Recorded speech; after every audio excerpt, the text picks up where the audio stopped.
நடிகைகள் பாலிவுட்டுக்கு செல்வதும் பாலிவுட் நடிகைகள் தென்னிந்தியா படங்களில் நடிப்பதும் காலம் காலமாக நடந்து கொண்டுதான் இருக்கின்றன.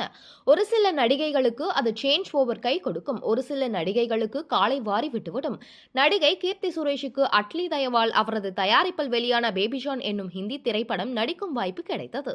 ஆனால் அந்த படம் அவருக்கு பெரிய வெற்றி கொடுக்கவில்லை. ஆகவே மீண்டும் கோலிவுட் பக்கம் திரும்பிய கீர்த்தி சுரேஷ் அடுத்த தான் நடித்து வரும் ரிவால்வர் ரீட்டா படத்தை பெரிதும் எதிர்பார்க்கிறாராம்.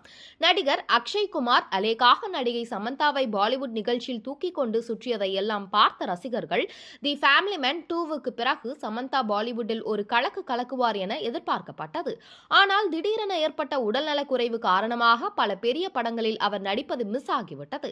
இந்நிலையில் கடந்த சில வாரங்களாக சென்னையில் சுற்றி வரும் சமந்தா சீக்கிரமே பெரிய தமிழ் படம் ஒன்றில் நடிக்கப் போவதாக தகவல்கள் வெளியாகியுள்ளன. கீர்த்தி சுரேஷும் சமந்தாவும் மீண்டும் தமிழ் ரசிகர்கள் மனதில் இடம் பிடிப்பார்களா?